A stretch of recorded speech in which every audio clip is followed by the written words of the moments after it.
Hey everybody, and welcome to the 5 Bytes Podcast. I'm your host, Rory Monahan. The podcast is brought to you by my sponsors, Goliath Technologies, who help IT pros be proactive and anticipate, troubleshoot, and prevent end-user experience issues regardless of where IT workloads or users are located. And also by Liquidware, creators of FlexApp, the most feature-rich application layering product on the market. For a full feature-by-feature comparison of all application layering products, check out whatmatrix.com. And before I get into this week's episode, I'd just like to say a thank you to my friend Stephen Murphy, who hosts his own podcast called the Alleged Wrestling Podcast, which you can find via Twitter at 2BitWrestling. And if you look at their Twitter timeline, you'll see some similarities with how they tweet out their podcast episodes and how I have started to tweet out mine for the 5 Bytes Podcast. Steve's been giving me a lot of tips. He's been really helpful. So some of the recent changes, they're pretty small changes in some respects, but some of those changes have been influenced by Steve. So I just want to say a quick thank you again to Steve. And now for some news. Sophos Security posted a blog reporting that researcher John Page this week published an article on a proof of concept that exploits a weakness in the way Internet Explorer handles MHTML files.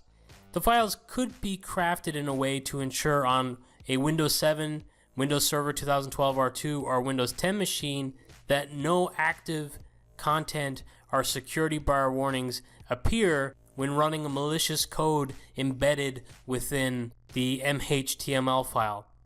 At this moment, there is no patch that addresses this, and in the article, Sophos took the chance to advise organizations who have moved to Windows 10 to just disable IE 11 if they do not use it. It's worth repeating that Microsoft's Chris Jackson posted an article a few months ago suggesting that IE 11 should no longer be anybody's primary browser and advises the use of a modern browser instead, be that Chrome or whatever browser suits your needs. And if you've been following the podcast over the last few weeks, you'll be aware that a preview just launched for the Chromium-based Edge browser. Early indications suggest that it's a pretty good browser. It's pretty favorable over Internet Explorer today. And those who were using Chrome as their primary browser on Windows 10 have suggested that they could see themselves using this Chromium-based Edge as their primary browser going forward. It looks like we'll have a roadmap to migrate to a modern browser in Windows 10 in the near future. India Times have reported that Wepro have confirmed that they have experienced a security breach and that the attackers have leveraged data to launch attacks on some of the firm's clients. At this time, it is assumed this attack was state-sponsored and spanned several months before detection. A Wepro representative stated, quote, "We detected a potentially abnormal activity in a few employee accounts on our network due to an advanced phishing campaign. Upon learning of the incident, we promptly began an investigation, identified the affected users, and took remedial steps to contain and mitigate any potential impact. An independent forensics team has been engaged to assist Wepro with the investigation and to shore up their systems." If you're not familiar with Wepro, they are very popular for providing a variety of IT services. Most listeners of the podcast have most likely worked with them before. I know in my experience, when working on migration projects, they usually come in as one of the cheapest companies providing those services. At this time, it's reported that at least a dozen clients have been targeted. And for bloggers out there, a major WordPress exploit has been reported on this week. This was with a plugin called Yellow Pencil Visual Theme Customizer, which contained a privileged escalation bug which allows attackers to run malicious code such as by injecting unauthenticated SQL that could do some very nasty things and basically hand over control of your site to these attackers. And that's exactly what happened to multiple sites running the plugin. BleepingComputer.com reported that the Yellow Pencil attack was part of a larger campaign from a single bad actor. WordPress removed the plugin on Monday, and a new updated patched version of the plugin is now available for those who do require it. Sticking with more security news, Microsoft's Chris Jackson, who I mentioned a little bit earlier, posted an article about Microsoft's curated list of security considerations as part of a Windows 10 security baseline. A draft of this document has been released on Microsoft's doc sites, and they are asking for feedback to help shape this further. So if you're rolling out Windows 10 and you're creating your security baseline, definitely check this out. If you're security minded and want to assist to make this as good as it can be, definitely check it out. In what feels like a long-running trend now, ZDNet has reported this week of a Cisco warning related to a critical router flaw. If you use the ASR 9000 series aggregation services routers, you'll want to install the available patch to address a critical flaw that can be exploited remotely without user credentials. The patch has addressed 29 new vulnerabilities, the worst of which could lead to exploitation of a listener on the devices to launch a denial of service attack.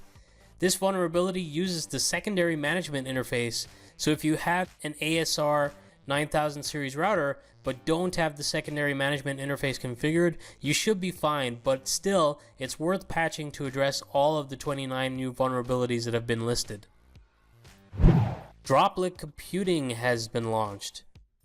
I had the opportunity to try this out for myself, so a blog post is likely in the near future. What is it and what can it do? Well, for my testing, I worked with an XP SP3 container, Windows XP that is. It was all very simple. I started with a pretty bare XP image, installed a few old applications into it like Photoshop CS2 and Comic Chat just for fun, and then I published those apps out. And essentially, this XP container was running natively on my Windows 10 or Mac OS systems. And when I launched the client, I have these published applications in this little portal, kind of like the old Citrix Dazzle receiver, or the Dazzle feature in the Citrix receiver. And they just launch embedded within the frame of the client portal, running within this XP image. It has been claimed that these containers have been pen tested by security experts. And it's not just limited to XP. You can use it to run several legacy Windows operating systems and eventually possibly Windows 7. If you have stubborn apps that just won't go away, this could finally be an agile solution to allow you to get away from a potentially less secure old physical implementation, like sticking, I don't know, a Windows 2000 machine running in the basement just off the domain or something like that. This should be more agile and hopefully more secure. Google Cloud have announced the alpha of a managed service for Microsoft Active Directory. They promise a highly available hardened Google Cloud service running actual Microsoft AD that enables you to manage your cloud-based AD-dependent workloads, automate AD server maintenance and security configuration, and extend your on-premises AD domain to the cloud. So it kind of sounds like native AD support similar to Microsoft Azure Active Directory. So that's pretty interesting that Google's going there. In my experience up to this point, it seems like Google Cloud, while popular for the G Suite for those particularly in academia, has specialized or focused on cheap compute, particularly for running microservices. So embracing Microsoft AD could extend their capabilities in future. Thomas Poppelgaard at poppelgaard.com reported on a release of Nvidia vGPU version 8 this week. Thomas painstakingly lists all supported operating systems and platforms. So for example, vSphere version 5.5 will not be supported, which is fair enough. Zen Server 7.5 is not supported, which I thought was a little surprising. He's got much more information than this on what is supported, what's not supported, including some information on some of the new features brought by this major release. Since this is Thomas's own personal blog, I don't want to cover all the details on this podcast, but I'll encourage you to check out his post for yourself, which I will share with this episode, which is episode 68 on 5bytespodcast.com under reference links. You may also notice that I am now featuring a link to these resource links or reference links with each episode on various different podcast platforms like SoundCloud, just right in the description. And now for this episode's weekly webinar.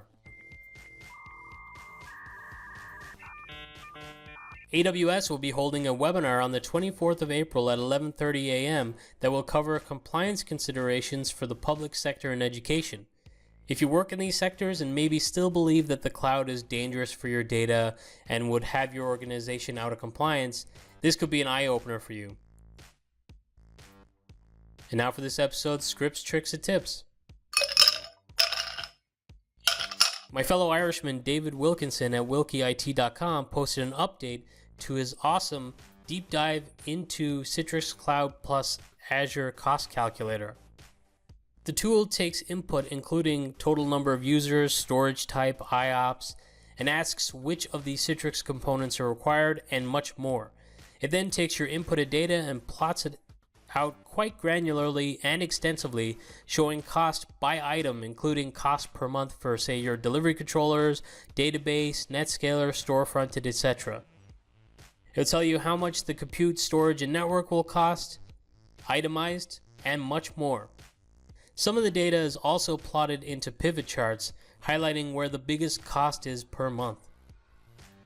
If you're a fan of the podcast and you'd like to be kept up to date on some of my different blog posts and content that I put on rorymon.com, head over to 5bytespodcast.com or rorymon.com, scroll to the bottom of the page, and you'll be able to sign up for my newsletter. I only send it out maybe once or twice a year, and the reason I'm mentioning it now is because I'm thinking about sending one out in the next week or two. So if you'd like to get that email, definitely sign up. And that's it for another week. Thank you guys so much for listening.